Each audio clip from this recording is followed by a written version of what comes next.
You good? Yep, turn it back on. Good. You good, Dakota? Yep. All right.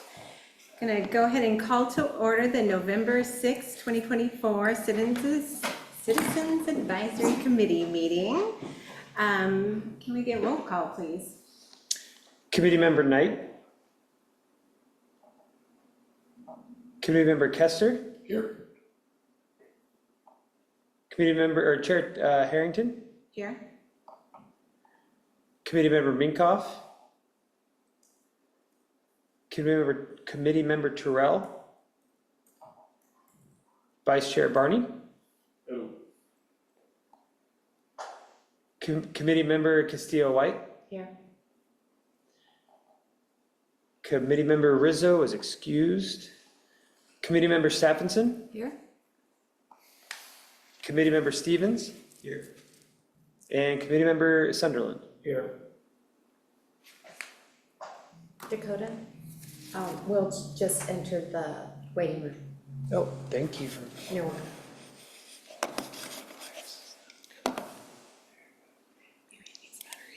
It might be, yeah. I'll have that issue. Cool. Great. Do you want to lead us in the Pledge of Allegiance?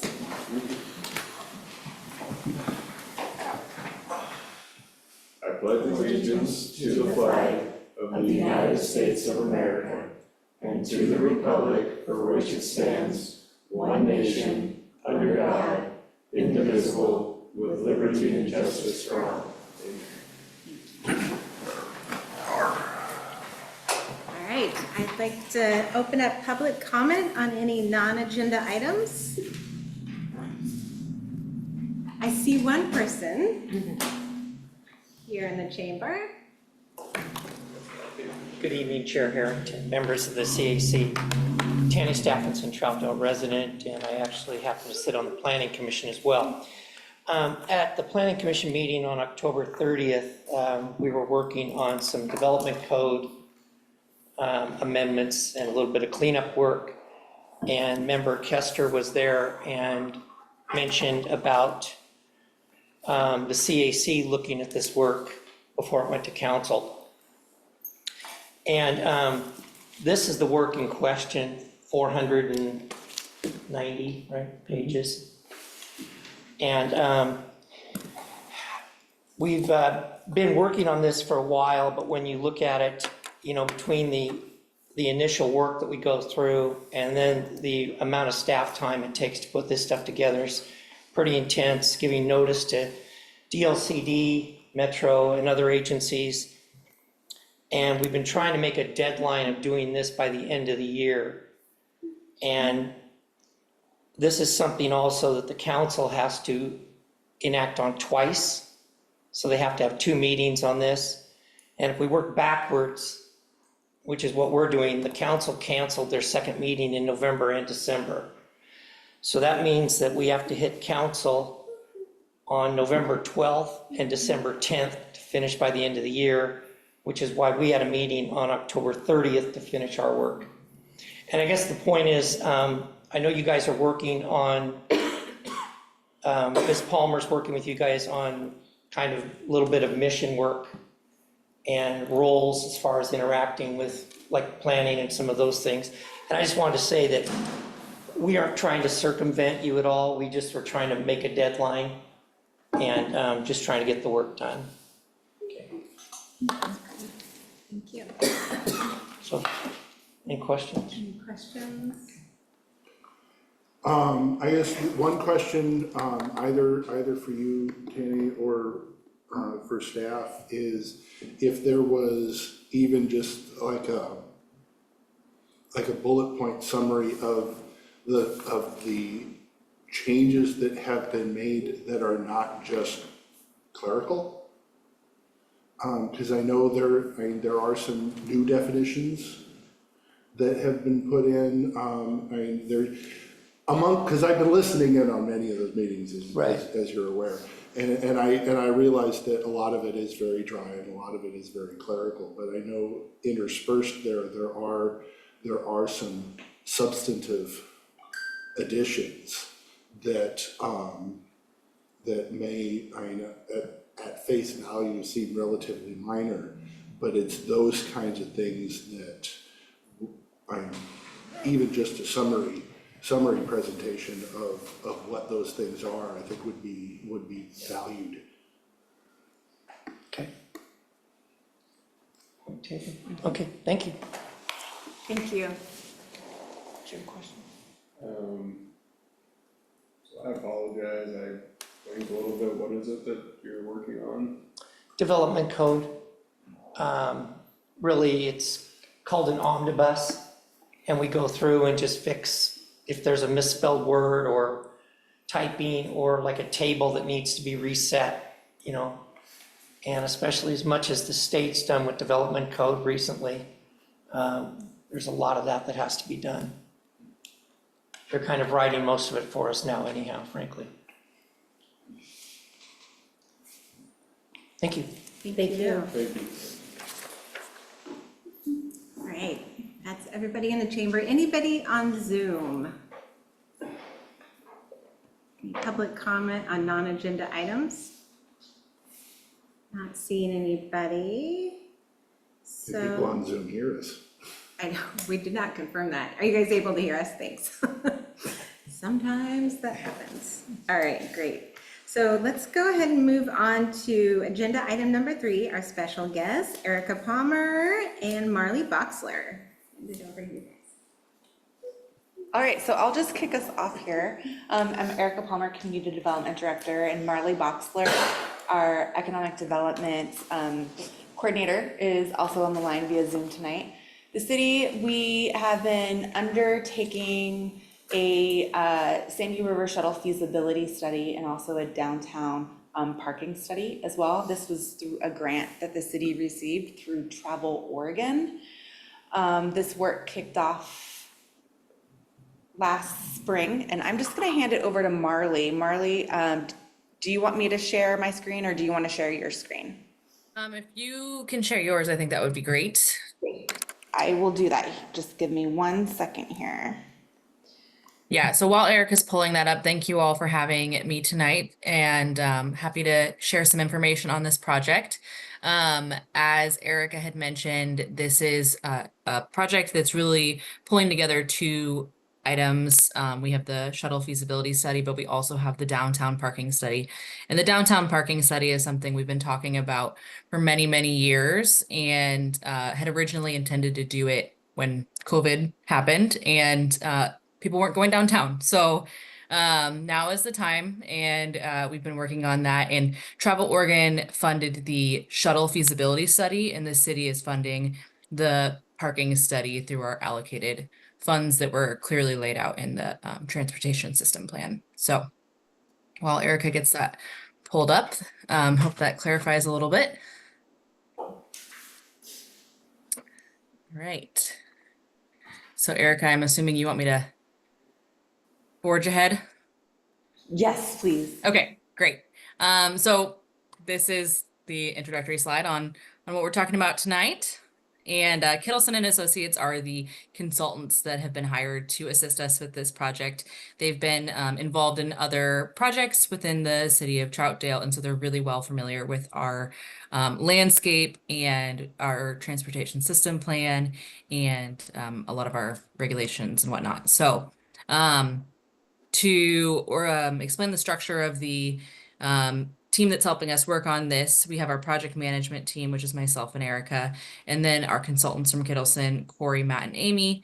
And then we have a technical advisory committee that is made up of a number of different people from different organizations. We've got ODOT represented, Troutdale Public Works, the Forest Service, downtown business owners, Metro, Parks, the Parks Department, residents, and Oregon State Parks, and so on and so forth. So lots of diverse people who are very interested in both of these topics. And as mentioned before, there's the transit feasibility study and there's the parking study, but there's they dovetail really nicely, and there's a good overlap with some of the elements of the transit feasibility study and the parking study.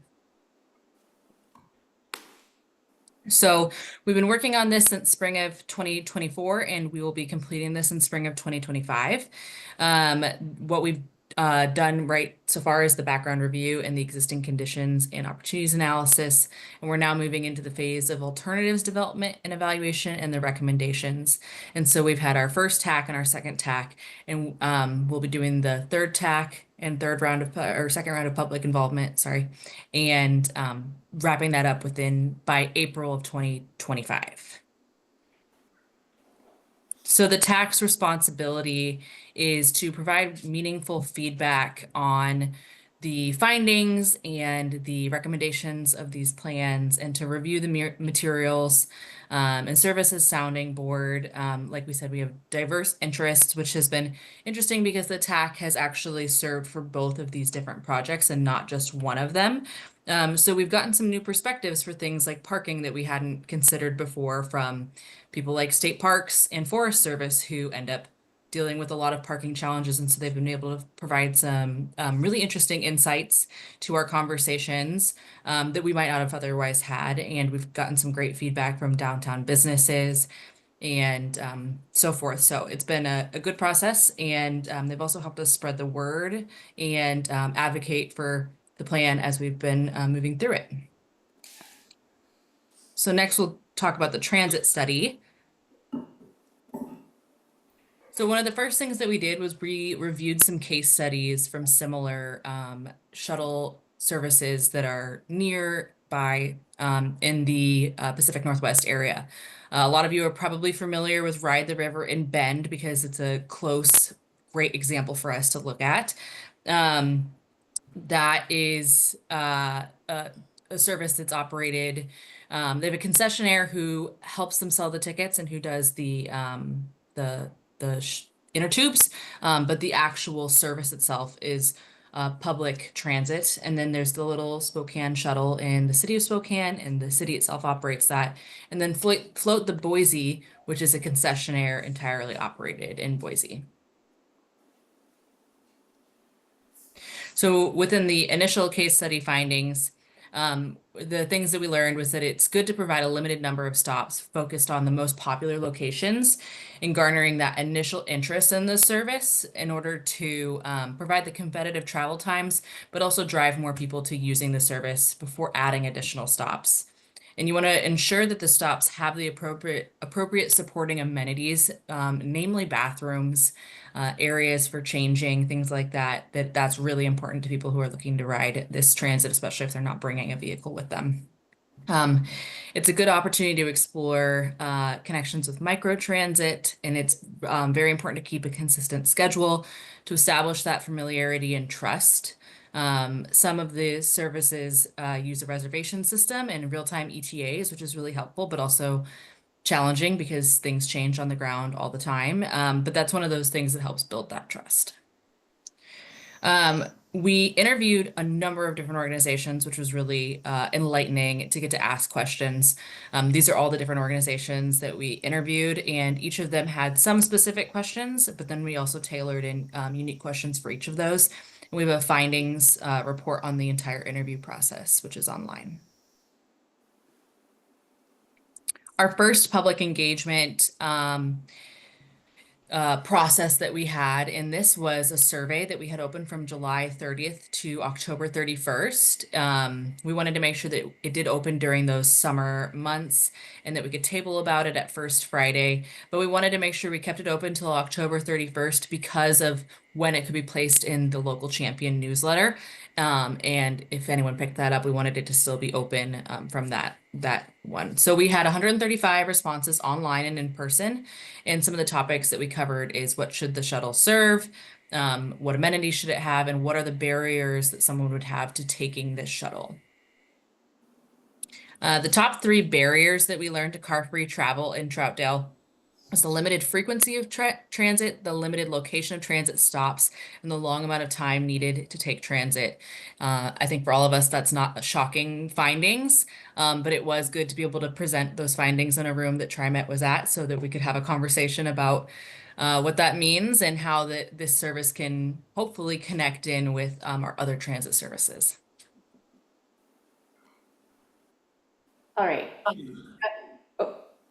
Now moving into the parking study.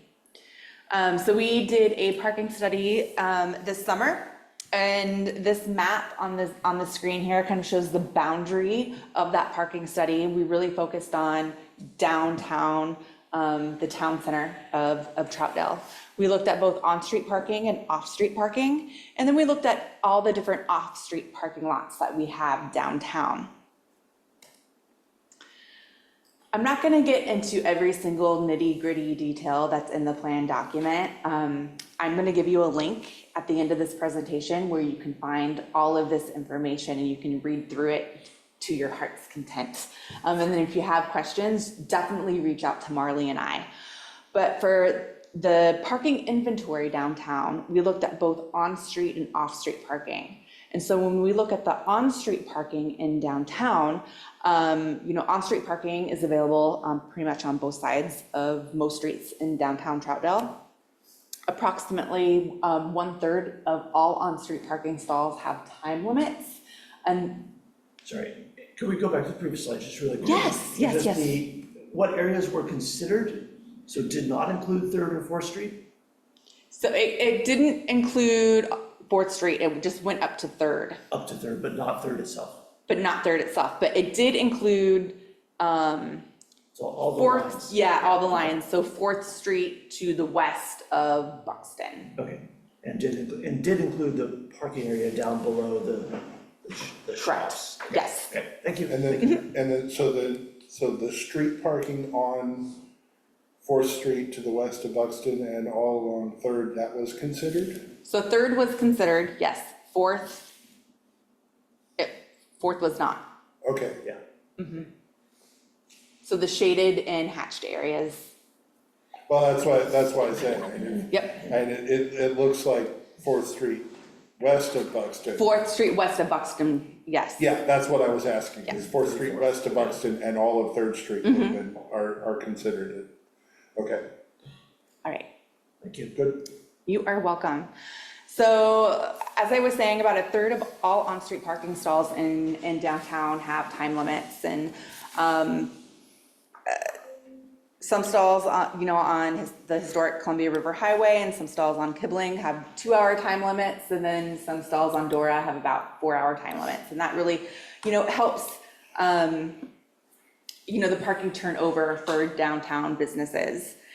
And then about 2/3 of all on-street parking stalls have no limits or restrictions. And then there are a couple of ADA stalls, and there actually aren't any loading zones in downtown. And we talked about kind of the loading zone conundrum that we have here in downtown Troutdale. So all in all, when we look at all of the on-street parking stalls that we have in downtown, we have 276. So we have 271 for general uses, and then we have 5 of those specialty use parking stalls. So off-street parking, so these are the parking stalls located in lots in downtown. We have several lots that were indicated on that previous map, and most of these stalls don't have any time limits or restrictions in these lots. We have installed a new EV charging station in the lot just north of Mayor Square, and then we're getting a new EV parking station for the parking that's located behind the businesses just north of the historic Columbia River Highway. So all in all, we have a total of 395 off-street parking stalls, 344 for general use, and then 51 are kind of those specialty uses, yes. And of that number, how many are public? All. Oh, you said some of these are private. Um, And several public and private surface parking lots. yes. Marley, do you want to chime in? Yeah. So the private ones are specifically referring to the parking that's in front of the Troutdale house. And we looked at that because of its proximity to the visitor center and because we are working on creating a shared use agreement with them on, like, can these be used as public parking when they don't have events scheduled? and what that could potentially look like. So we wanted to identify how those spaces were used during the study. And to clarify just earlier with the map, I did pull up the full study just to double check those. And the hatched area is actually just the downtown town center area. And so they did not look at 3rd Street. It was just the 2nd Street. So 3rd Street is not in those on-street parking numbers, which means that we would have more on-street parking if we were to include those numbers in there. As you go up the street, though, we notice that those are less frequently used by people visiting the area and more frequently used by people who live in that area. So they're not over capacity on those streets. And the topography really makes it challenging for people to go all the way up to 3rd Street to use those parking spaces. Thanks for that clarification, Marley. Yeah.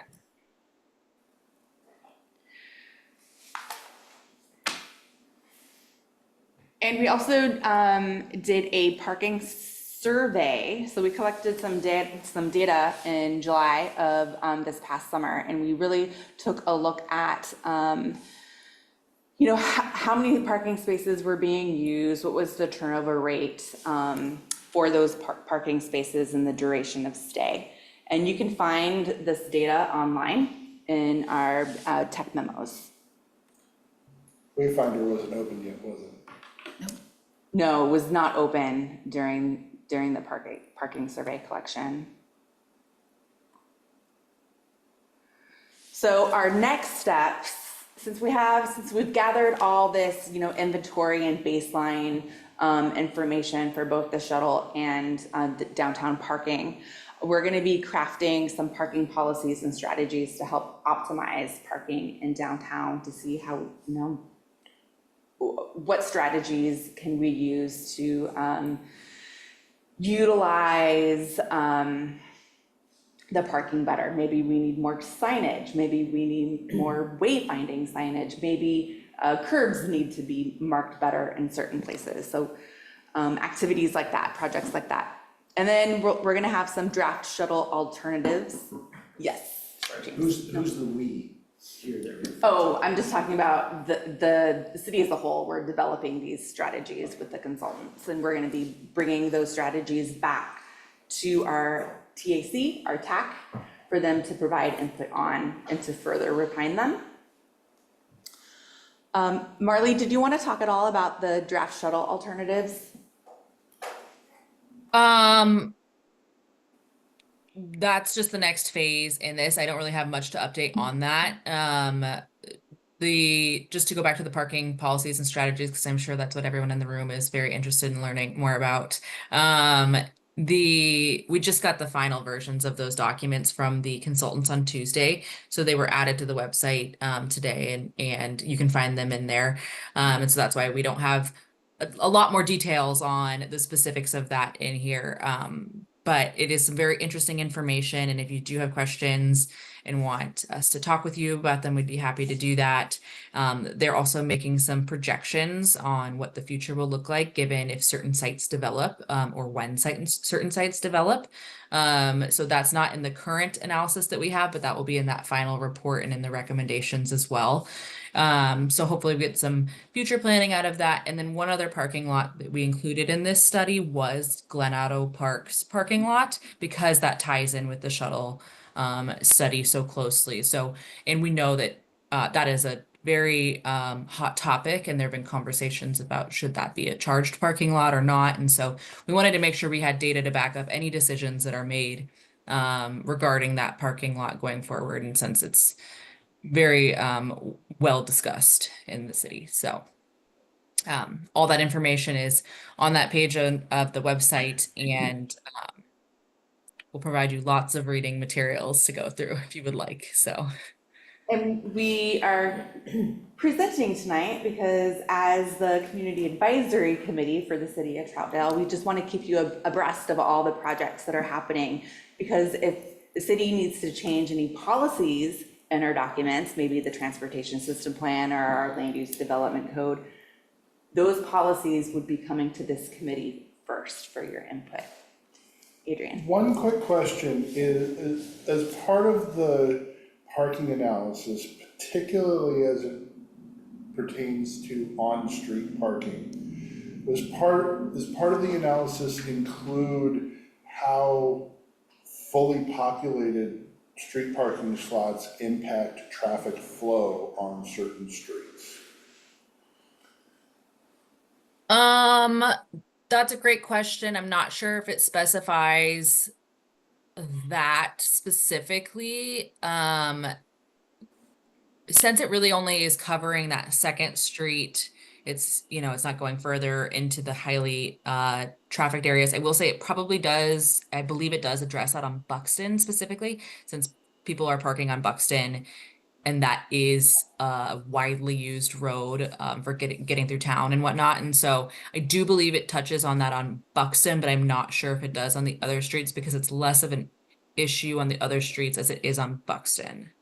Okay, yeah, and it was, I mean, obviously, I mean, the ones that immediately came to mind is the north end of Buxton and Second Street.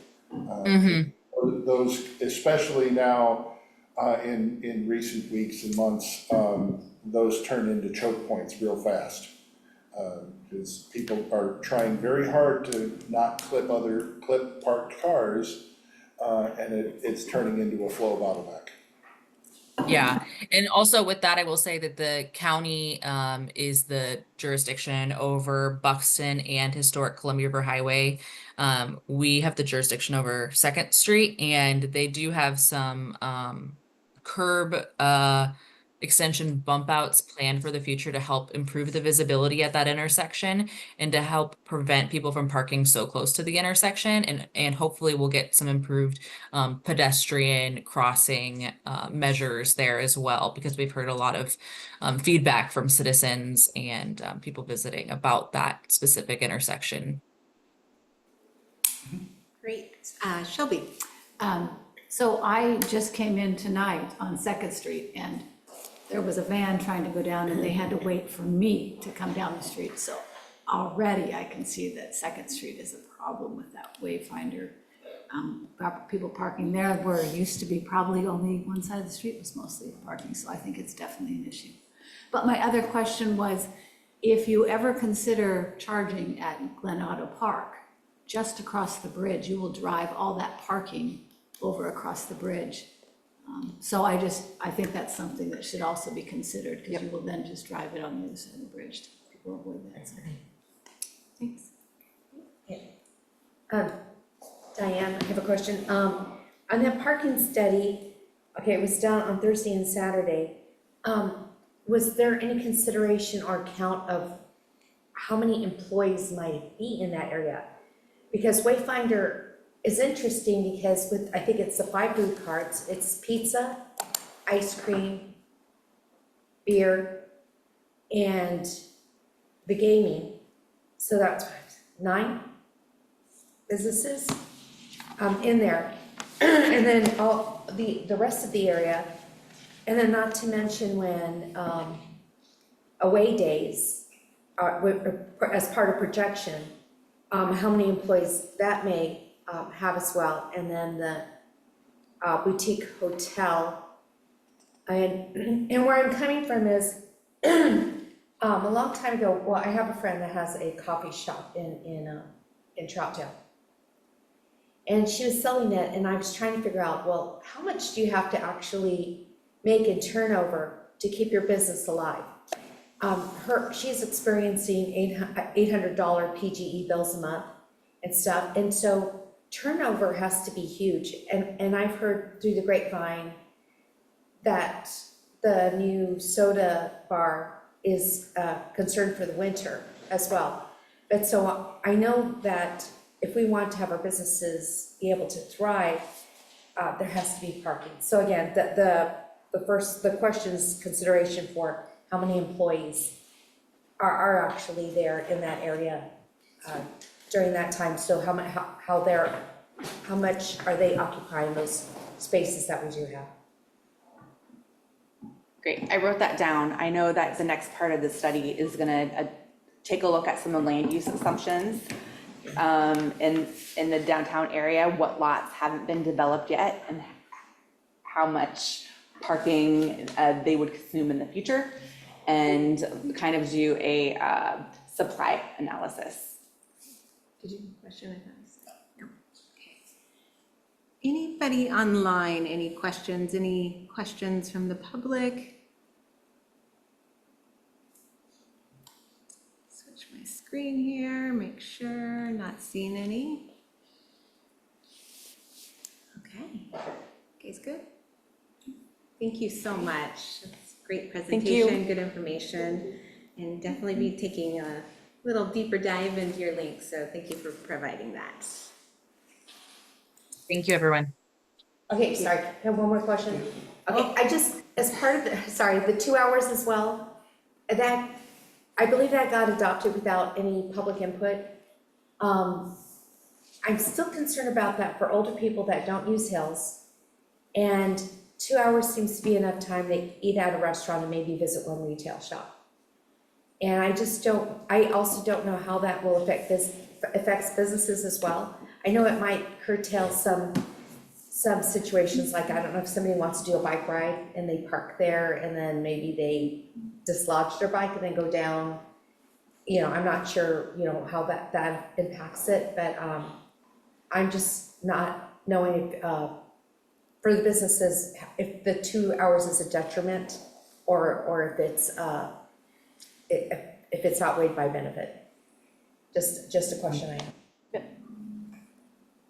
To clarify, are you asking whether the 2 hours is too little or too much? Too little, and you know, I've had family that I brought, and then, let's say you have a meal, then you wanna go to Celebrate Me Home, and then you wanna check out Northwest or anything else that's there.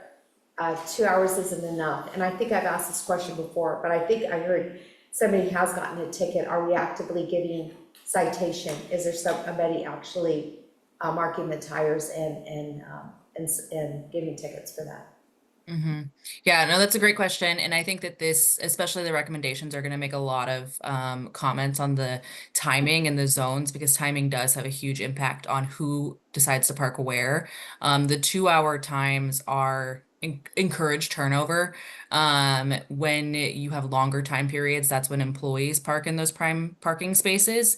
And then part of that too is also the enforcement, which we're not currently enforcing the parking time limits downtown that I'm aware of. But that's a council decision on whether they would want to start enforcing those or not. So those recommendations are all going to be touched on in that final report. Absolutely. Those are top things in there. So.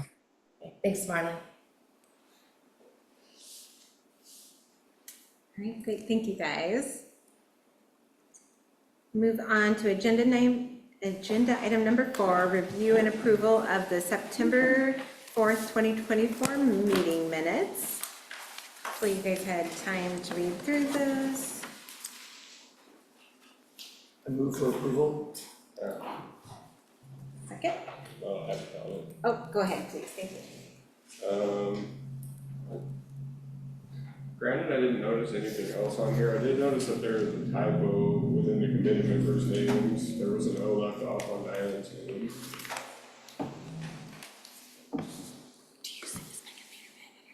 Great call out. Any other changes noted?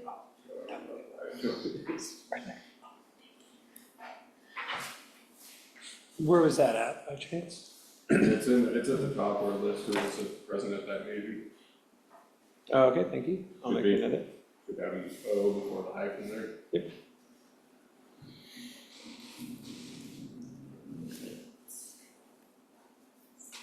We have a motion with the amended change.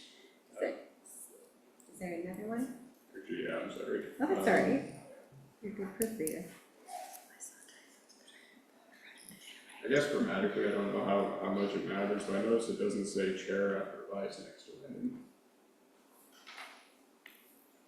Oh, I think that's just, that's the terminology that's been used. I can double check with Chris Ann, since she's the one who does these.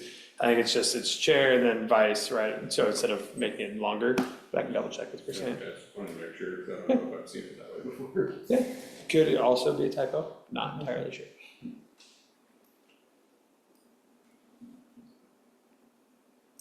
All right, so motion, Second. thank you. All in favor? Aye. Aye. Anybody disapprove? All right, passes, thank you. That was, thanks. All right, agenda item number 5, discussion of items, timekeeping topics. Can I hand that over to you, Jim? Is there enough time? You tell I know, us. check, hold on, ready? Let's see, let me figure out the sharing thing with Zoom.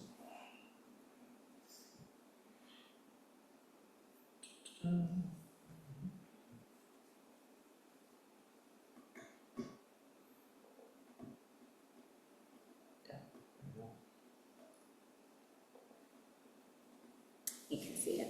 Yeah, okay. Let's see if I go in presentation, maybe will that work too?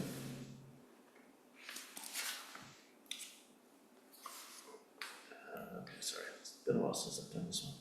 Oh, that's fine. Okay, so this just came out from some discussion about, could we, recognizing that people's time is valuable, and we want to be efficient and stay on topic and drive to conclusions. Like if we have something on an agenda, let's make sure we get it done, and we can still consider other items.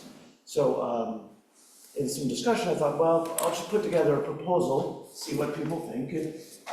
The motivation is just, let's make sure that we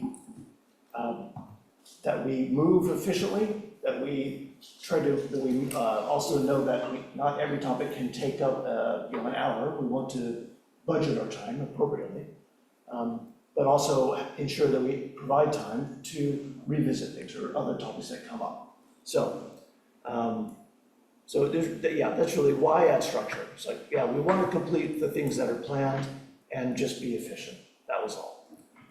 And again, this is just a proposal, just some ideas for everyone to consider. So around the topic, it's, when we discuss something, it's very easy for conversation to meander a bit. And that's fine, except there are times, I think, when we go from a topic into a completely different topic. It might be somewhat related, but I think that we want to make sure that we stay on target.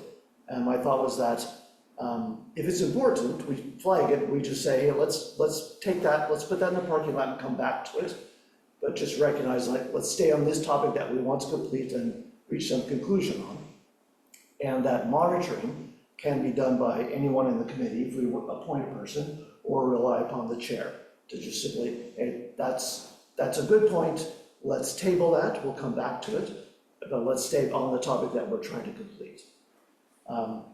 And then have on the agenda for every meeting is that parking lot, where we say, if there's anything that we called out that we want to discuss, it wasn't particularly germane to the thing, that item, we'll come back to it at the end. So that we don't forget about it, and we don't shut anyone down, let's solve the thing that we have on hand, and we'll come back to that one. So the mechanics of who should do it, how it should be done, open for discussion, obviously. The other one is just timing. Like we should, going to a meeting, if we only have 2 agenda items, it seems reasonable that we ought to think, well, we think this one's a half hour, that one's also a half hour. And that we try to stay in that time window. And we have a warning, so that my thought is, okay, 5 minutes left, the chairperson would give a warning. If we think we need more time, no problem. Committee says, hey, this warrants more time, we can't wrap up in 5 minutes. Let's give ourselves another 15 or 20 minutes. Otherwise, we have a budget of time that is identified at the start of the meeting, a proposal from the chairperson, and first item on the agenda is, well, what do we think of the timing? We can always adjust it. If we look at something and know that, oh my gosh, 4 people are pretty passionate about it, let's add more time. Otherwise, we try to finish on time, and we adjust the schedule if that's needed. And again, we set aside time, maybe 15 minutes, whatever we think is appropriate, for the parking lot items. Things that we want to revisit, we have time for that. That also would be in the budget. And if 3 things get spun out of discussions, because it's an important topic, we can always say, okay, these parking lot items, let's give ourselves at least 20 minutes. So at least then we all know that we have a time clock that we should try to stick to. Let's be concise, stay on topic, and see if that is effective. So that's the idea. Great. What kind of thoughts and questions do you guys have? I had to chuckle at this just a little bit because I went through a nearly identical argument and restructuring of the nonprofit board that I sit on. And essentially unilaterally did most of what you're talking about. Because I knew wrangling the rest of the cats that sat on the board and attended those meetings wasn't going to get me very far. So it was more of for me in my situation, it was a ask forgiveness rather than permission, and so far it's worked. But I think, my perception is that the idea and the concept is brilliant. But it is definitely going to take focused attention to implement. I mean, we can want to do this all we want, but we're going to need to definitely appoint a person or a couple people to focus on accomplishing it, otherwise it's all going to fall apart. I agree, yeah, it's either, maybe it's too much to put on the chair. I mean, we imbue that someone with that responsibility, or multiple people, like you're the timekeeper, and we can always rotate that around. You're the one who keeps us on topic and watches the time. And that can rotate or stay with the chair, and if we all agree to it, then it's not, no one's being the heavy, just, hey, that's what we agreed to, and if everyone thinks we need more time, so be it.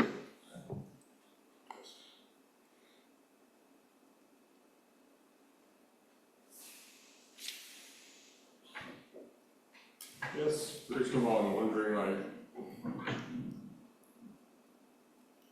how did this come up, or when did this become a problem? We've never had a discussion about this, even though we have had in the past times when we got off topic and that kind of thing. How did it come up?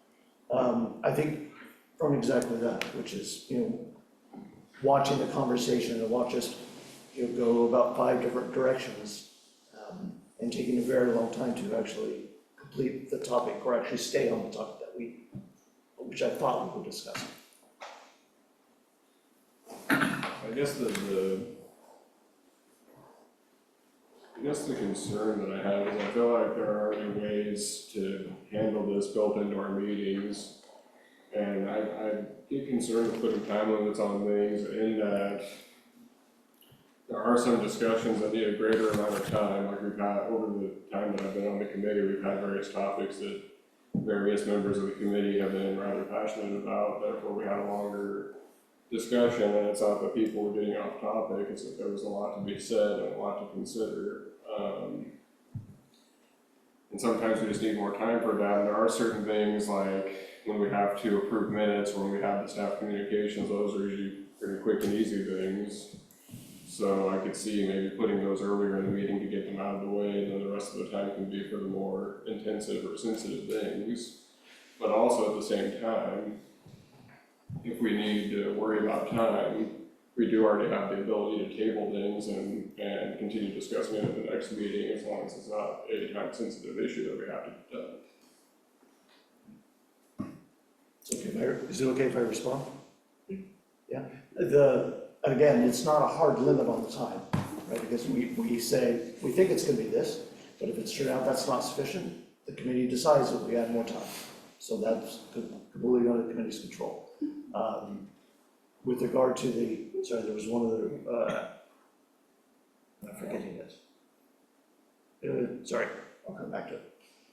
Trying to think of what you were referring to. Yeah, and you had two primary points, and I responded to one, and then I completely forgot the second one, so. It will come, I'm sure. Yes, you made the point that we can always table something. But I didn't know by what mechanism does that happen Well, that's just currently? Because who wants to say, hey, you're off topic? I haven't seen that occur, and that puts someone in a difficult position, so that's my only response there. I'm sorry, I cut you off there a little bit. No, And no. what I was referring to was not like tabling if someone gets off topic. I meant if we have a topic that becomes more intensive or sensitive or just more, a big discussion about it, that if it's starting to get long, we can always, someone can make a motion to table it, which means we'll stop for now, but we'll resume the discussion at the next meeting. So like, it's kind of like we're not done, we're just taking a break. Gotcha. Adrian? The other things that come to mind here is, a lot of the function of your parking lot, sort of gets, filled by our usual item at the end of every meeting, which is our committee member commentary time. That's when a lot of times we bring up those things that are, this is the next thing. The sort of the rest of the story, Paul Harvey thing for people of an age that remember that. And then my other thought is that there are times in this committee in particular where things come up or a committee member will bring something up for discussion that is vague by design, where the idea is pretty nebulous to begin with, and by its very nature, and the one that I'm sure prompted a lot of the thought process is what we started the year off of, which was, what the heck is our role? There really wasn't a whole lot concrete there to begin with. So that by its very nature is going to ramble. And when things like that come up, that's okay. And we don't want to let things get out of control and have us be here till 10 o'clock, certainly. But as a general rule, when we have general things to discuss, and things are going to wander, and for certain topics, that's all right. I definitely appreciate that. Yes. So, one other thing I was noticing, I'm curious about the purpose of it on, that didn't make sense, but one thing that sounded strange to me on here that says, the committee can extend the time for current item of vote or alternatively allow chairperson to declare that more time is needed.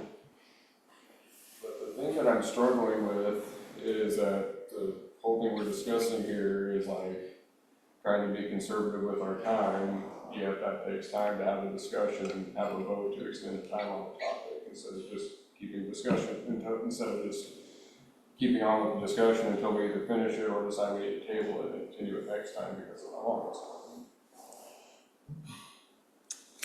And I wonder too, this is Twyla, I don't think in any of the committees I've been on, there was ever like an expected time described of like, our goal is to be here for 1 hour or 2 hours. So I don't think we've ever had that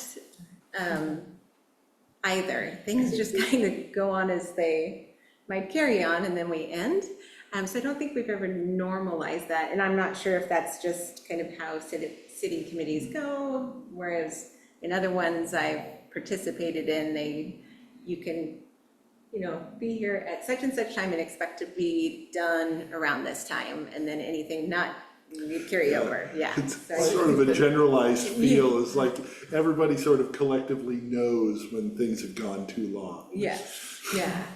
That may be dependent on the agenda. Right. I think that's where the thought, if the chairperson looks at what's on what's on the agenda this next meeting, oh, there's 2 meeting topics, we should give ourselves an hour and a half, Yeah. and then see what the committee thinks. Yeah. I definitely, I can see that framework on this, and then that would give us kind of the expectation of how long we're supposed to be here, and I'm just kind of calling out that in all of my committee experience here, it's always just you show up and hopefully we get done before midnight. Yes, go ahead. Well, and I think it's worth mentioning, like, except for maybe in the earlier part of my time on the committee that I don't necessarily remember as well now, I haven't known any of these meetings to go super long, and I'm not just talking about the period where we really had nothing going on, and we started our talk about what is this committee and all that, but like with the constraints and amount of time needed for a meeting certainly also varies from committee to committee. Like, I'm also on budget committee, and that tends to be longer 3+ hour meeting because it basically consists of a giant information dump about everything that's in the budget, and then we talk and work through it until we get enough people to vote aye to pass it and be done. Yeah, but then also we only meet 2 times a year, like the other one's in December, which is just an update for how things have been going with the budget. It's, the city's done stuff over the year and all that. And also it could be like, we could always look at it as like, okay, we have this in our back pocket. Yeah. And like, if it becomes more of a problem, then we can always consider and go back to it. And it might also be something that if you guys wanted to just try it out and see how it went, we could try it, or. And they're not necessarily linked either, right? Because we could just say, hey, we'll try to stay on topic, and we'll table things and not worry about a tight budget. So. I mean, maybe we could kind of see how things go, and if we start getting more and more things to go, and we really ramp up, production, so to speak, we could be a little more strict about that. And since we have phones, we can always set an alarm when it goes off. We could decide to either table the topic for the meeting or decide that yes, we need to continue discussing this, and so proceed to continue the discussion. Yes. Hi, Diane. Dakota, do we have a time limit on this meeting? It's always scheduled from 7 to 9. Okay, good to know. Okay, there's one thing, there's a limit there. So, that clock's wrong. I know. Yeah. Did you do that, Dakota?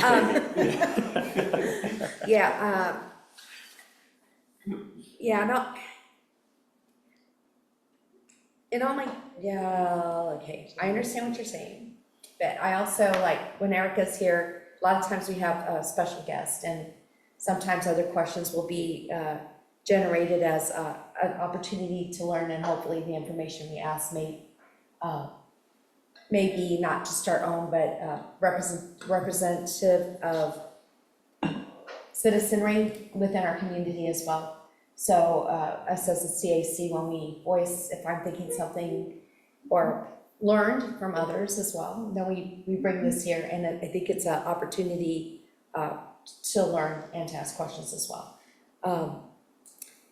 Because it really sounds like we're kind of talking to the chair and the co-chair with what you have, because, and I don't know what's in place, again, you were talking about it, to keep topics, because I don't know if we know exactly how long each topic would take, so I would not like to inadvertently stifle creativity.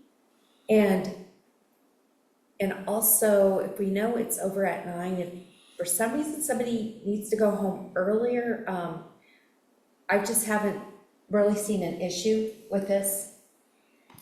Unless, if somebody does go off too long, let's say it's 7 minutes. I don't know, it's like, okay, you've had 5 minutes, Diane, okay, stop now. Do you know what I mean? Or something like that, if we could just kind of footnote it. But I generally appreciate listening and hearing from everyone on the committees, and I'm fine with that time. And even if I learned something else that somebody has a question on or a concern about, and then maybe, like I said, maybe it is 5 minutes. If somebody's gone that far, maybe the chair, the co-chair could say, hey, okay, do you want to finish up your topic, or is there something else pertinent that you want I don't know, so.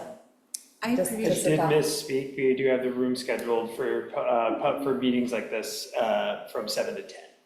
Just Okay. double checked. maybe set the clock wrong. So Diane can go on for 15 minutes. Right, and this, by the way, Ray, is not a motion. It's Yeah. just kind of like, something for the committee to think about, right? So, and then we don't have everyone here either, so. That's true. Oh, Will, thank you. I'm gonna go ahead, Will. Hand it over to Will. I've been watching for your hand. Hey, good evening, everyone. Sorry I couldn't be there tonight. I just kind of felt a little bit like I might be coming on with a cold. I didn't want to come in. But anyway, I really appreciate the idea and concept here. I suppose the only thing I'd like to maybe add is that I feel like we've worked really hard as a committee to make this like a conversation versus like a rigid meeting where we're trying to check boxes. And I feel like, even with the way that we operate in it, and anybody at any time from the community can hop in, raise their hand, and add a comment to something, and it may be a little bit off topic, and if it's a little out there, we can say, okay, kind of bring it back. But I guess also the question is how do we determine what is or what isn't off topic? Generally, when it comes to, like Adrian said, a little more nebulous, conceptual, free flowing thinking, how are we going to solve this issue sort of project that we're working on. And then with the timing as well, I think it's difficult I think it maybe be good to put maybe an idea of what we like or what we think it might be. If it's something as simple as the minutes, that's 5-10 minutes. But if it's a brand new topic that we're exploring, it could, go on for longer than we initially expected. I know for me personally, I know that I need to set aside the time on these evenings from, 6:45 or 6:50 when I show up, say hi to everybody, till potentially, as the room is booked for 10 o'clock. Although I feel like we've been doing great of getting in under 2 hours. I'd say if we potentially, depending on what the group wants to do, but keep an eye on this, and maybe we could kind of start pointing out areas where we are getting off topic in ways that are not constructive to the original topic item, and then really start monitoring our time usage as well. And if we start seeing ourselves really pushing 2+ hours, then I think we really need to pay attention to that. But again, I just want to make sure that we're continuing to create a conversational type meeting where we can all participate and add things we think are valid to the conversation without necessarily, okay, we're here to check 4 boxes tonight. How quick can we get it done? That's all I'd want to add. Thank you, Will. Oh, sorry. Thought I saw a finger, but I think it was mine. Yeah. Actually, before I go, did you have something to say? No, I was aiming Twilight at you. So yeah, I do have to say that I do agree very much with what Will had to say, and I guess the other thing is at most, like, maybe we could have an idea of like an estimate of roughly how long an item should take, but make that not a strict thing, because even if we laid out something like that, I do feel that there's a great chance that we could end up disregarding it. I mean, like an example, just to give a brief example, is at my church, I volunteer on the media team, meaning I get a copy of the schedule that shows like, okay, we're doing these worship songs, this is when the pastor's gonna come speak, and things of that nature. And on the side, it does have a bar that shows like when service starts and ends and how much time each item should take. And usually, except for services with more items in it that we don't see on a regular weekly basis, the pastor usually has like 40 minutes to talk. But the pastors at my church generally, like without fail, always go over that time. So it doesn't seem to matter there. Like when I'm up in the room doing the media stuff, we always joke around and have fun with the fact that, oh, they're over by however much and all that. And also, I can see trying to be respectful of people's time because I agree it's valuable. and I don't wanna be here super duper late, although I'm willing to stay longer when needed. But also, when I think about like the timekeeping, like having someone like Twyla or myself mentioning like, you know, hey, your time's almost up, or like, you got 5 minutes left, like, I just don't think that's really my style, because that feels like it's kind of getting into micromanaging, and I don't really want to be doing that here. Great, thank you.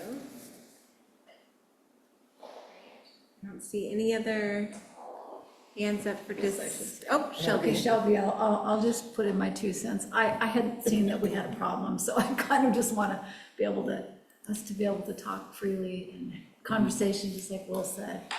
But maybe we're just reminded here about trying to be conscientious of stuff. Yeah, and I kind of feel like that's maybe a good starting point for it, is that we're just more conscientious, and then making sure that everybody has, you know, time and such to say what's meaningful to them, and then giving that space for each other. And then if this comes up and we see we're running into problems, like Will had mentioned, that we circle back to this and know that there might be a framework that could help us improve.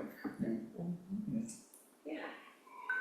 Okay, I will admit that this comment's off topic, but I felt I should say, to be fair, I guess I did make a slight mistake in what I said, because there was one time in recent history I remember at my church where a pastor did not actually go over the top. So not all of them. This was like his last time speaking before he retired, but You might have been tired. Yeah, thanks, Tim, for throwing that together. Yeah, thank you for throwing it.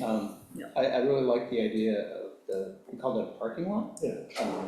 I mean, that's kind of our future agenda items, potentially.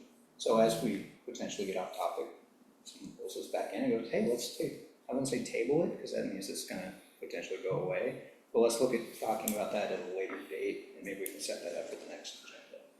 So, and then a lot of the stuff you guys are talking about, it just sounds like reading a book on how to have a meeting.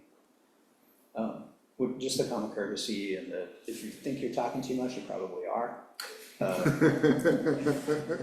Yeah, I had a teacher that once told me, it's like, if you talk 3 times in the class, then odds are you're probably talking over someone else that hasn't had a chance to talk yet. So those are things you have to think about. But it's all participatory, trying to get nebula in there somewhere.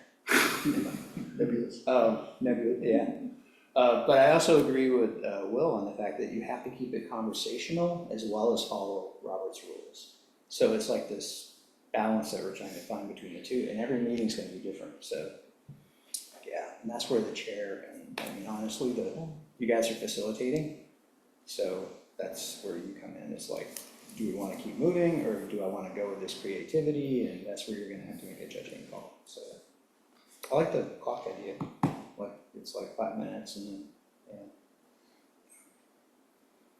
yeah. Oh, sorry. Like I said.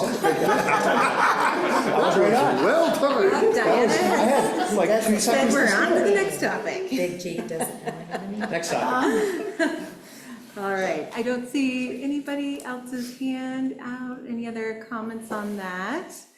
It looks like our next agenda item is staff communications.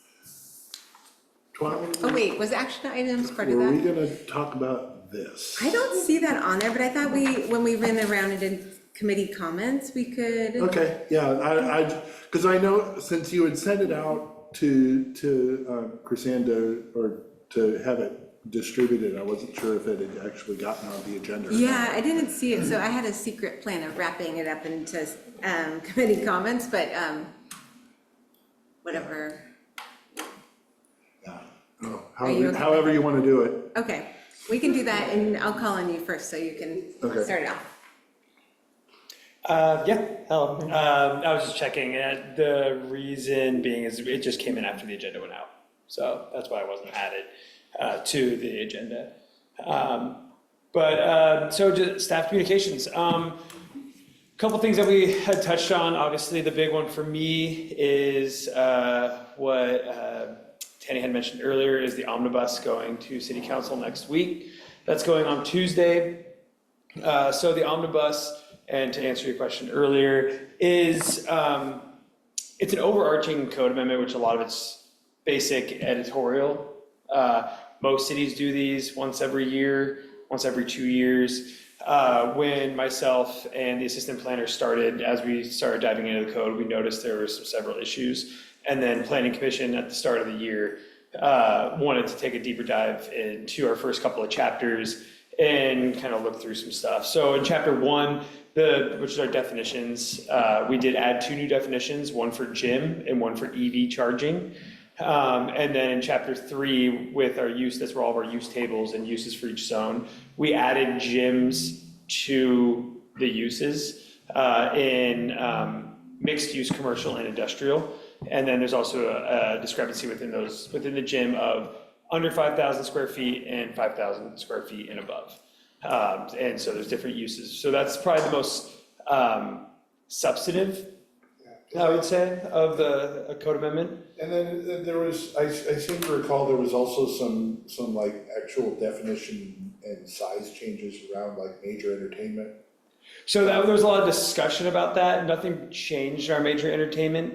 Okay. We did edit some of our, while going through doing a very deep dive into our definitions, we had a lot of repetitive. So there was like professional office and office. So we combined those definitions and removed professional office. So just to try to clean it up and bring it up to date with more, I should say, terminology. Some of it was very kind of old, it referenced the candy shop, which we wouldn't look at that as much, like call it a candy shop or a newspaper shop. We would look at those under different terms today. So it was bringing it up to updated language that we use in today's day and age. The other major, I would say, portion of the code, rather than just fixing grammatical errors and flowing errors, and referencing errors, because it's still, our code in several sections still is referencing chapter 11. There is no longer a chapter 11. That was removed with a previous code amendment and it hadn't been updated all the way throughout. So we had to update those references. But when myself and Nick, the assistant planner, were looking through the code, we noticed that there were several code sections that were removed, inadvertently removed during previous code amendments. Most of it was within our chapter 4, our overlay districts for our VECO standards. So whenever anybody had to contact us, we had to send them the old code sections because it wasn't in ours. And not for any particular reason other than how it's been done in the past, which we're working currently on getting our code digitized and put up. So we have it in a format that's easier than rather than just a PDF. But previously, when a code amendment is done, it's the planner's job to go through and then put the code all back together with the edits, and then send it out. So that a lot of tables, figures for our clear vision standards, references a figure that's not there. So no one knows how to measure the clear vision triangle. So those are the kinds of things that we're putting back in primarily. So there's our chapter 4 is going to be much longer because there's how to measure a VECO how to measure your VECO area was completely removed, and it was inadvertent, just a Scrivener's error. So that's primarily what this code amendment is. So that's why it's very long. As we went through the process, Planning Commission, along with Planning Commission, they also went through and we found even more, edits that we can make, referencing or spelling out every number, things like that, to make it uniform. They're also trying to make it uniform because you could tell when new sections went in, they were written a certain way compared to the old sections were not up to date. So it's definitely not going to be perfect. Actually today, one of the assistant planner pointed out something. Now there's a change it's no longer called Multnomah County Drainage District. So that's something that we'll have to update with a future omnibus because we called that out in our code. So we'll have to update that in a future, under another omnibus in the future. So that's going to Planning Commission, or went to Planning Commission last week. And then it's going to City Council next week. And then again, the first meeting in December, hopefully for adoption, and then we can roll it forward. The next there's a Planning Commission meeting next week. The Halstead project, which I know we've discussed here before, for the apartments, the Halstead apartments going off 257th. They've been continued. I think that was the second time. So it's been continued twice now, and now it's officially going again to the meeting next week. The reason why it was continued is staff is recommending denial, and as well as planning commission, they submitted an additional updated site plan that staff did not have enough time to review and update the staff report.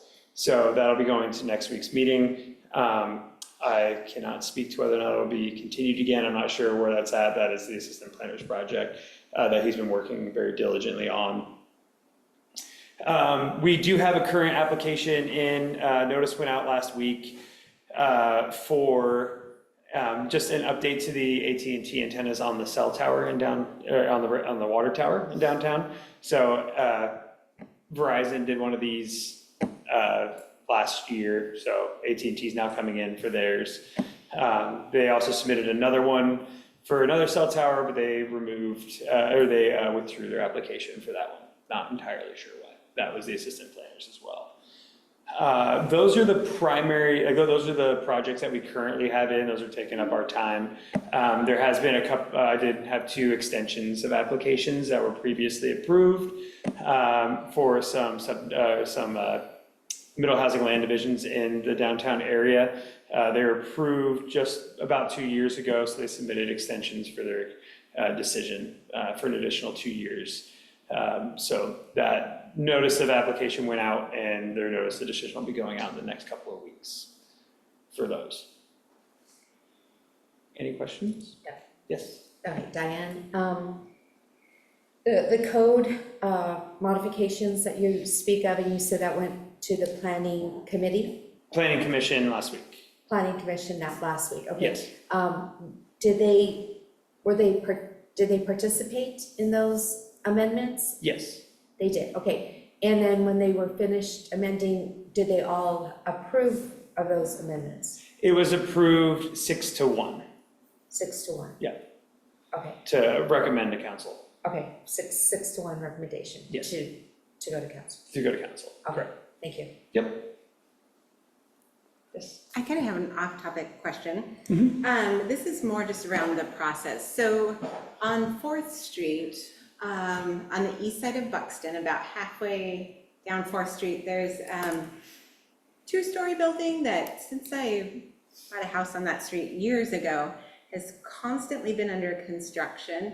And it looked like they started to finally make some progress, and then I've noticed like the side that's facing downtown, it's open to air, and so is there any expectation that things are ever finished, or how does that? They It's are been working unsightly. on the house. They've been having some issue with some of their permits for their building permits. Uh-huh. I believe that's one of the firehouses that's within the city that caught on fire years ago. So it's kind of been I know the building manager, Heather, has been working diligently with them. It kind of comes and goes when we hear from them, to be honest. So sometimes they're moving forward, and then other times we don't hear from them for a while. So I noticed that it looks like somebody threw rocks through some of the windows on it too, so it's just, I never see people there, and so I'm glad to hear that people are in contact with the city regarding it. yes, yeah. Yes. Shelby, so what about the Move Gym? Wasn't that supposed to open in October? Yeah, you just missed, she's the one handling all the questions for Move. Yes, Move, last we heard is that they were supposed to be open in 180 days. We have not heard anything since from them. So I am not fully aware of what's going on. I do know that they had all their permits. They just needed a couple things to finish up. Most of the construction's done, other than what the applicant Move themselves are doing outside of their contractor. But I believe it's still at a standstill. There has not been anybody working on it. Okay. And then what about is that any days, that one? Away days. Away days, that's it. They've been working quite a bit with our building team. They've had a couple of inspections. It's just kind of working with the team and their team, making sure they stick to a very diligent construction schedule. They've been a little bit delayed on some things. So I know Heather's been working a lot with them. That's their building manager, as well as Ray has also been involved in a lot of that. And do we know if they ever addressed the foundation? I believe that was the last discussion that they were having, but don't hold me to that. I'm not in on those I meetings. just keep asking about that place. Yeah, I know Heather they hold weekly meetings or bi-weekly meetings with them and their team. So, and I know the last thing I heard is they were pouring some concrete, and that was stuff that she was handling with them. So I don't know exactly what that was to. I just get snippets of it. Any one of our building team members could answer that, because they are more involved. Okay. Since it was approved and reviewed and it's in the permit stage and they've been approved I just kind of hear from them. Okay, yes, Yeah. okay. All right, thank you. Yep. For Wayfinder, did they get final occupancy permit approval, or? They were supposed to contact us for final planning. I think they're still under a temporary occupancy. They had a couple of things they needed to do for planning in order to meet their final occupancy. And the last I heard, which was a couple weeks ago, they were moving forward with it. So they should be submitting for another final inspection from planning for me to go down there and make sure they did the couple things that we had marked for. Because if I recall, one of the big sticking points was the non-paved surface under the food carts. And I was curious as to how, because they clearly have not moved all the carts out to put a hard surface down. And I was curious as to what they actually settled on as a solution. Grasscrete. So that's basically pavers in a sense. They're 6 inches thick or more. They're typically used, you'll see them a lot in kind of like the south, I would say. Mm-hmm. So basically they're open pavers, they're thick and deep, almost like a cinder block where the openings, but then it's filled, you can fill it with grass or gravel or so. And a lot of them are used for driveways. And that's one of our acceptable materials that they can use. Okay. So that's the last I heard from them, is that they were ordering it, but it was just taking a while to get because there wasn't a lot in the state, so they had to order from out of state. Right. I think if they've been putting them in, I watched them do it. Yeah. I was just curious if they were if that was actually something that was approved. And that's why they failed their last one, is the previous pavers they used were not to standard. Okay. So that's why they were just a typical 2 inch, and they were breaking under the weight of it. That's why you have to use something that can handle the weight. Right. And that's why Grasscrete is one of our approved uses within our code. And then the other location I had a question on was the construction on Buxton and Third, which is right across the street here. They seem to have picked up activity again. Yep. In recent days. I just wondered if you had any news or updates on how that was going.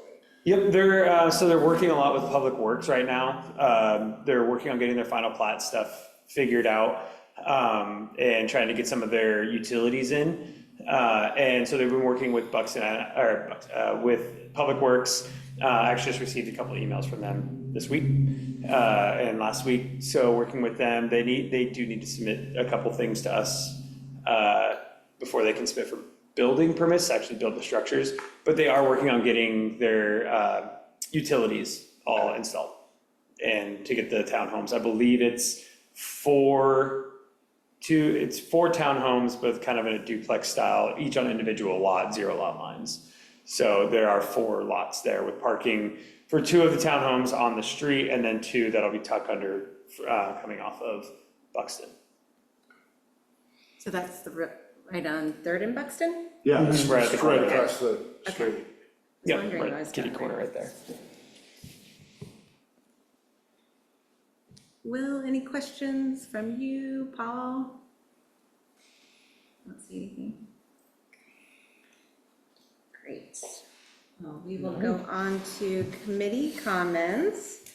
And then Adrian, I'll start with you and then we'll make our way around. Okay. As Twyla sent out in an email, we met with Ray Young and talked about some of the changes, the proposed changes that we had spent the last several months talking about as far as the committee role. The ideas that we had as far as what we wanted to do were all well received. The one recommendation or thought that Ray had as far as what to do next was not so much to pursue any changes to the municipal code as far as the definition of the committee, but more to basically write up this, which was taking that text and putting it into a committee charter. As far as Ray's opinion on the subject is that the text of the municipal code today allows for everything that we've talked about that we want to be able to do. There's nothing in that text that bars us from doing anything that we want. So the thought was to have a sort of a charter document independent of the municipal code that we can then take to city council and essentially get their opinion on it. Say, does this match up with your vision for what the CAC does?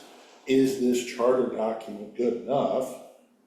Or does council feel the need to change municipal code for the committee? So that's sort of the direction that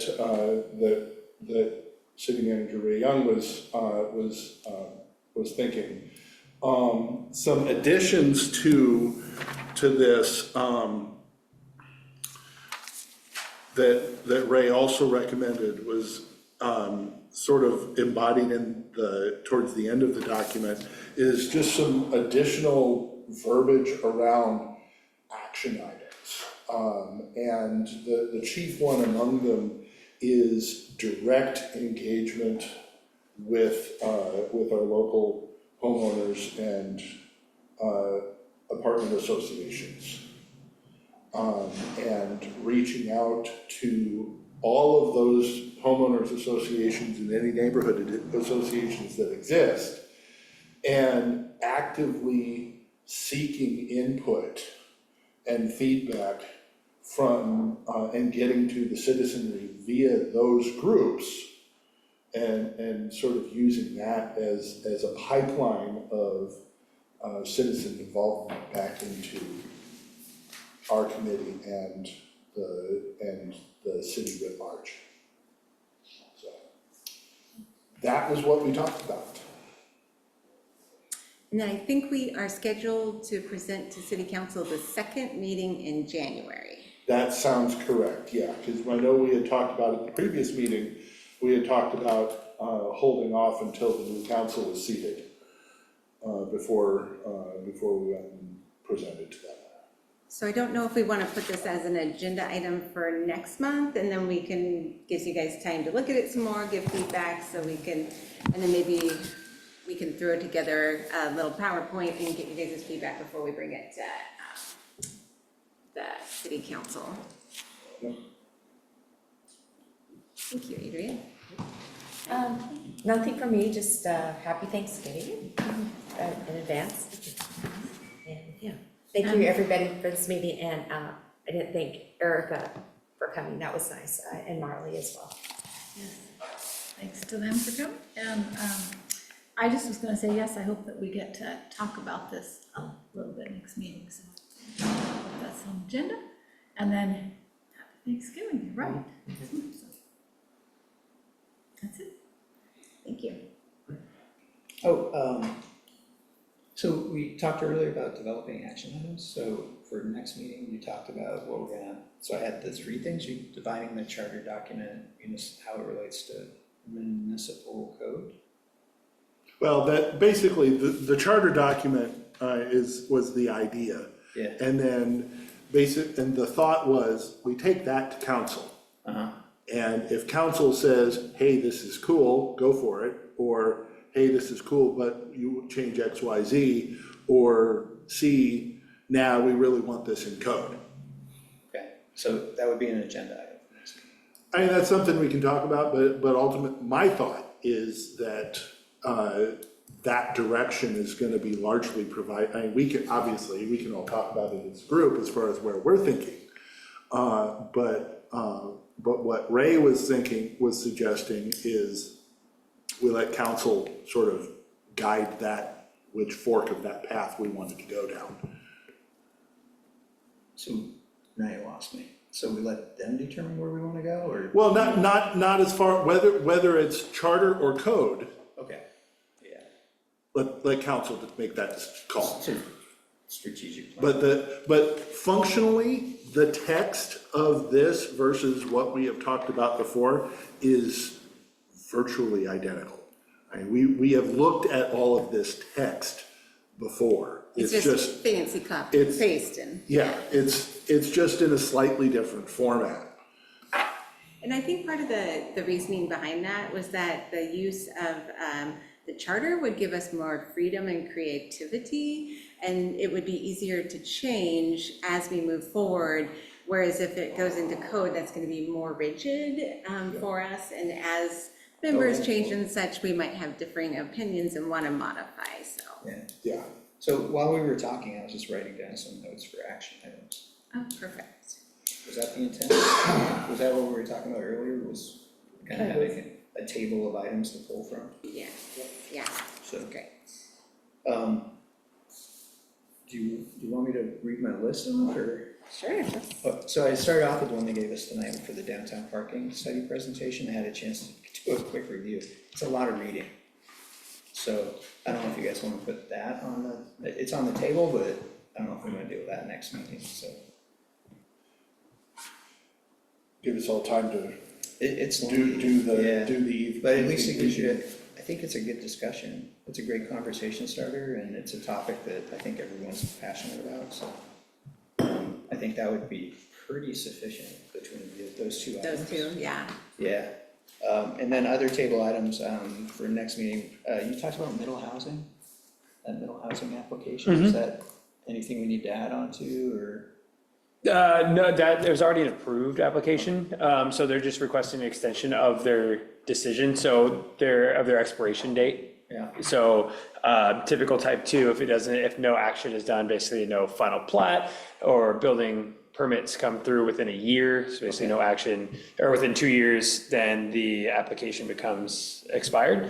And so they requested an extension prior to the expiration date to extend it for an additional 2 years. Cool. And then, I had that 257 IGA, with the county. Do you still need, input on that? I can double check with Erica. I know I brought back the feedback that we discussed. And so I'm not exactly sure where it's sitting at now, because I know she's been working with our public works team as they are working through that, but I can double check and see where they're at with that. Yeah, so Bring a staff that would be communication another next. table item if you need it. Yeah, And then, the last one that you gave us was that outreach to, HAs?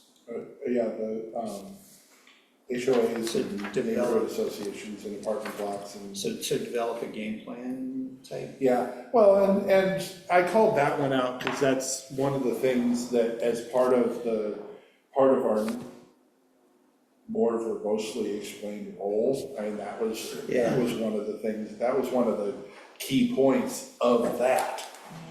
Yeah, I wrote it down as direct engagement with local community structure. Yeah, so that, reaching out to the HOAs is gonna be a consequence of this. Yeah, so I think that's a huge action item by itself. Yeah, so does that sound like That's what we're talking about? wonderful, yeah. Yeah, that way, the nice thing is how much do you have coming at us for agenda? That's another question. Is staff bringing anything to us next meeting? Not until probably the first couple months of the year, when we start getting into our CFAC, which is another code amendment for parking. We're gonna need to be doing an EOA next year. And that's going to be the first economic analysis. Basically, and then a housing needs. What is EOA? It's what's the actual acronym? I have to look up the actual acronym, sorry. But basically, all of this stuff, there's a lot of things that are becoming here that are basically studies, and like this parking studies involved in this. All that's going to, over the next several years, as we update the comp plan, which is also very much involved with this committee. It's just, though we need to do those things first, and those are time consuming. On that note, one little more tidbit for staff communications. We're waiting to hear back. It'll probably be in the next couple of weeks. I applied for a Metro grant, and we have the tentative yes that we received it, to update standards for main streets on Halsey. For all those who don't remember, it was denied at council, staff recommendation denial based on the work that was done back in 2008 when it was the Tri-Cities working on the Main Streets on Halsey concept plan. Through that process, Planning Commission noticed there was some good things that could still be pulled from that, but needs further digging, more outreach, and that's what this grant would go to, and this committee would also be very involved in that as well. So if we do receive the grant, it has to be voted on by Metro Council in the next couple of weeks, then that'll be starting up, because we have a year to get it done, use the grant. We'll be working with a consultant, but then also that'll be a lot of work over the next year, starting in January. So, and there's a lot of other code amendments that will be coming up as well. That will be, a lot of those are larger projects that will be coming through this committee. So next year, be prepared for a lot of kind of, what's what I'm looking for, long-range planning things coming through. That's what we're gonna start trying to get our focus on. First and foremost is the grant, and then CFEC needs to be done by June. That's a requirement. That's going to take a lot of work. So as we're writing that, we'll bring some of that code language here to discuss and just get feedback as we're moving through work sessions with Planning Commission. It's a lot of action items. Yes. Yeah, we're gonna be busy over the next 12 months. But Yes. that's good. So potentially longer, comp plan amendments take anywhere from 3 to 5 years to update the comp plan. So all this work has to be done in order to work on the comp plan. So there's gonna be a lot of these larger, long-range projects coming down the pipeline over the next year that'll bleed into 2-3 years. Anything else? No, that's enough. Chris?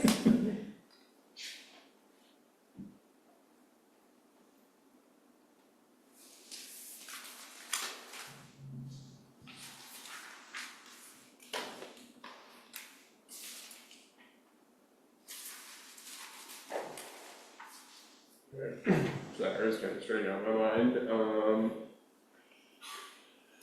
I guess first I ditto the thank yous and the happy Thanksgiving.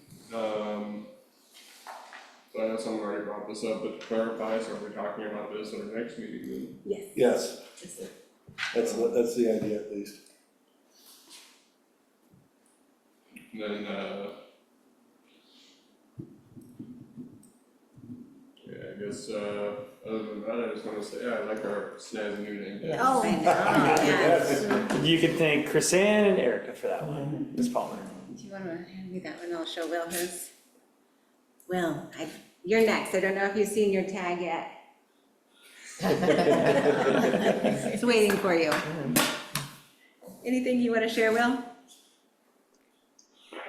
The usual thank yous. Dakota, appreciate your support. It was great to have Erica and Marley in. I want to thank them for their time tonight. Thank you everyone for taking time out of your schedules to be here, and then a special additional appreciation to Adrian and Twyla for taking time out of their schedule to go meet with the city manager and report back to us. So thank you both, and yeah, we'll see everybody next month. Okay, thank you. And I just want to say thank you to everybody. I hope you have time with your family, loved ones, friends at the end of the month to share some good times and food, and good discussion. Enjoyed the meeting tonight and great presentation. Thank you. All right. James. Oh, I forget you. It's okay. Oh. Yeah, I just want to say, it's good to have the east wind back with us. No, remember it was mentioned, I actually did reach out to the city council about the pedestrian crossing there, but for Wayfinder. And they mentioned, yes, well aware of it, and working with the county, they are responsible for that road, right? They're gonna do bump outs. And I, said, okay, that's great. Definitely encourage have it be lit signals like are otherwise up on Buxton, 2 other places, right? And also on Star. So at least that's there, because I saw a pedestrian get struck and possibly killed in Sandy. I was the first person there. And it could easily happen there. So I'm glad to see that. It'll take its time to get it to happen, but at least that's happening. So, but otherwise, yeah, happy Thanksgiving. On that note, I know Erica was just this week speaking on the note, because I know you've reached out about it as well. And like I mentioned to you, county, we have to get them to do something. It is their road. We do have plans to do some bump outs and stuff on that area, but it's not coming till 2026. And I know she reached out to the county and was speaking with them and just sent them a bunch of information on actually a note that you had mentioned about the flag program. So I'm not sure exactly what's going to happen with that, but it is something that we're well aware of. I've crossed it to go do inspections. It's everybody's concern is well heard throughout. We just need to get the county involved as well. And then and maybe if I forget people again, people get a special mute button, and then like if I'm ever talking too much, and so that is the grace of. So apologize for that. Next time you're first. No worries. Okay, and you have a mute to use them. All right. Yes, Chris. Can I say one other thing? Yes. So Dakota, I guess I have a quick question. I was going to mention this to Erica, but she left early, and I just wanted to, just a reminder about getting physical copies of these, because I'd like to get one of these. Okay, yeah. My motion Shelby, I motion we adjourn? Second. Thank you. All in favor? Aye. Anybody opposed? All right, thank you guys. Have a great evening. 2 hour data. Thank you. Oh, geez. We'll look into that.